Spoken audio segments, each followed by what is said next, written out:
Halo generasi muda Indonesia, apa kabar? Di video kali ini kita ada 3 pembahasan nih. Yang pertama, Pancasila secara historis. Yang kedua, faktor-faktor sosiologis yang menjadikan Pancasila diterima sebagai ideologi bangsa. Yang ketiga, faktor dan ancaman terhadap eksistensi ideologi Pancasila dalam percaturan global.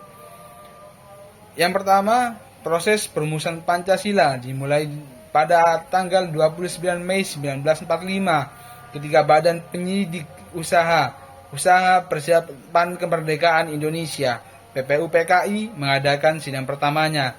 Dalam sidang tersebut, para anggota BPUPKI membahas tentang dasar negara Indonesia.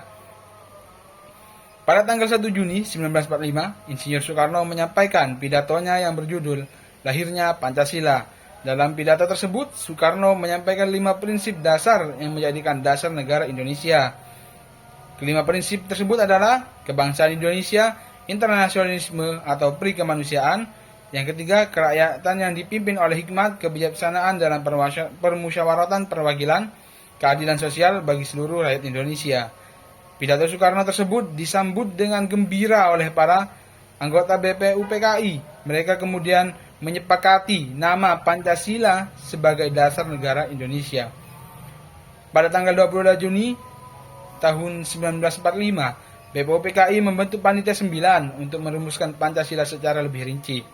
Panitia tersebut terdiri dari 9 orang, yaitu Insinyur Soekarno, Muhammad Hatta, Ki Bagus Hadikusumo, Ki Haji Wahid Hashim, Mr. Muhammad Yamin, Dr. Andes Rajitman Wedyodiningrat, Mr. A.A. Maramis, Abdul Kahar Muzakir, Mr. Suwepomo. Panitia 9 berhasil merumuskan Pancasila dalam bentuk Piagam Jakarta. Piagam Jakarta terdiri dari 4 alinea, yang pada alinea keempatnya tercantum kalimat ketuhanan dengan kewajiban menjalankan syariat Islam bagi pemeluk-pemeluknya. Pada tanggal 18 Agustus 1945, Panitia Persiapan Kemerdekaan Indonesia (BPUPKI) pada tanggal 18 Agustus 1945, Panitia Persiapan Kemerdekaan Indonesia (PPKI) mengadakan sidang untuk mengesahkan Undang-Undang Dasar 1945. Dalam sidang tersebut, PPKI juga menetapkan Pancasila sebagai dasar negara Indonesia. Jadi kesimpulan pada materi pertama yaitu pembahasan tentang proses perumusan Pancasila secara historis.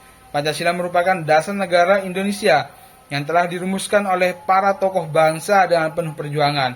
Oleh karena itu, kita sebagai generasi penerus bangsa harus senantiasa menjaga dan melestarikan Pancasila. Pembahasan yang kedua, faktor-faktor sosiologis yang menjadikan Pancasila diterima sebagai ideologi bangsa. Faktor-faktor sosiologis yang menjadikan Pancasila diterima sebagai ideologi bangsa adalah sebagai berikut. Pertama, keberagaman masyarakat Indonesia. Indonesia merupakan negara yang majmuk dengan berbagai macam suku bangsa, agama, adat istiadat. Pancasila menjadi pemersatu bangsa yang mampu mengakomodasi berbagai perbedaan tersebut. Yang kedua, sejarah perjuangan bangsa Indonesia. Pancasila merupakan hasil dari perjuangan bangsa Indonesia dalam merebut kemerdekaan. Pancasila menjadi simbol perjuangan bangsa Indonesia dan menjadi landasan untuk membangun Indonesia yang merdeka, bersatu, berdaulat, adil, dan makmur. Nah, yang ketiga, nilai-nilai yang tergantung dalam Pancasila. Pancasila mengandung nilai luhur yang sesuai dengan kepribadian bangsa Indonesia. Nilai-nilai tersebut seperti nilai ketuhanan, kemanusiaan, persatuan, kerakyatan, dan keadilan sosial. Telah lama ada dan diyakini oleh masyarakat Indonesia. Secara singkat, faktor-faktor sosiologis yang menjadikan Pancasila diterima sebagai ideologi bangsa adalah: yang pertama, keberagaman masyarakat Indonesia. Yang kedua, sejarah perjuangan bangsa Indonesia. Yang ketiga, nilai-nilai yang terkandung dalam Pancasila. Faktor-faktor tersebut menjadikan Pancasila sebagai ideologi yang diterima oleh seluruh rakyat Indonesia, tanpa memandang perbedaan suku, agama, latar belakang sosial, dan lainnya. Pancasila menjadi dasar negara yang ideologi bangsa Indonesia yang telah terbukti mampu mempersatukan dan membawa Indonesia menjadi negara yang merdeka, bersatu, berdaulat, adil, dan makmur. Pembahasan yang ketiga, faktor dan ancaman terhadap eksistensi ideologi Pancasila dalam percaturan global. Nah, faktor yang dapat melemahkan eksistensi Pancasila, ada beberapa faktor yang dapat melemahkan eksistensi Pancasila dalam percaturan global, yaitu pertama, kurangnya pemahaman dan penghayatan Pancasila oleh masyarakat. Nah, Pancasila sebagai ideologi bangsa harus dipahami dan dihayati oleh seluruh masyarakat Indonesia. Namun, dalam kenyataannya masih banyak masyarakat Indonesia yang belum memahami dan menghayati nilai-nilai Pancasila. Hal ini dapat menjadi tantangan dan ancaman eksistensi Pancasila. Yang kedua, maraknya paham-paham radikal dan ekstrim. Nah, maraknya paham-paham radikal dan ekstrim yang dapat menjadi ancaman terhadap eksistensi Pancasila. Paham-paham tersebut dapat menggeser nilai-nilai Pancasila dan memecah belah bangsa Indonesia. Nah, sekarang pembahasan ketiga, yaitu faktor dan ancaman terhadap eksistensi ideologi Pancasila dalam percaturan global. Ada beberapa faktor yang dapat melemahkan eksistensi Pancasila dalam percaturan global, yaitu yang pertama, kurangnya pemahaman dan penghayatan Pancasila oleh masyarakat.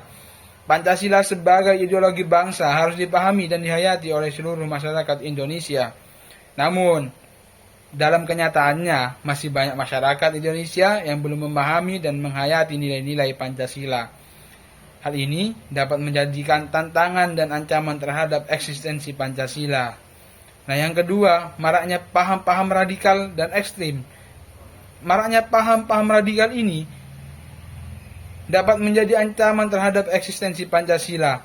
Paham-paham tersebut dapat menggeser nilai-nilai Pancasila dan memecah belah bangsa Indonesia. Nah, yang ketiga, krisis ekonomi dan sosial. Krisis ekonomi dan sosial dapat menjadi faktor melemahkan eksistensi Pancasila. Krisis ekonomi dan sosial dapat menyebabkan masyarakat menjadi frustasi dan mudah terpengaruh oleh paham-paham radikal dan ekstrim. Nah, untuk ancaman terhadap eksistensi Pancasila, ada beberapa faktor, yaitu yang pertama, arus globalisasi. Arus globalisasi dapat menjadi ancaman terhadap eksistensi Pancasila. Globalisasi dapat membawa masuk nilai-nilai asing yang dapat menggeser nilai-nilai Pancasila. Yang kedua, persaingan antar ideologi. Persaingan antar ideologi dapat ancaman terhadap eksistensi Pancasila. Ideologi lain seperti liberalisme, komunisme, dan kapitalisme dapat menjadi tantangan bagi Pancasila. Yang ketiga, intervensi asing. Nah, intervensi asing dapat menjadi ancaman terhadap eksistensi Pancasila. Negara-negara asing dapat menggunakan berbagai cara untuk melemahkan Pancasila, seperti dengan menyebabkan paham-paham radikal dan ekstrim. Namun ada upaya untuk memperkuat eksistensi Pancasila. Untuk menghadapi tantangan dan ancaman tersebut, perlu dilakukan upaya-upaya yang memperkuat eksistensi Pancasila. Upaya-upaya tersebut dapat dilakukan melalui berbagai cara, seperti yang pertama, meningkatkan pemahaman dan penghayatan Pancasila oleh masyarakat. Yang kedua, mengembangkan nilai-nilai Pancasila dalam kehidupan bermasyarakat, berbangsa, dan bernegara. Dan yang ketiga, membangun karakter bangsa dan Pancasilais. Nah, demikian faktor dan ancaman terhadap eksistensi ideologi Pancasila dalam percaturan global. Pancasila merupakan ideologi bangsa yang harus dijaga dan dilestarikan.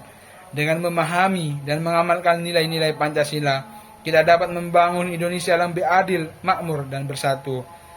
Video dari saya, dan terima kasih sudah menonton.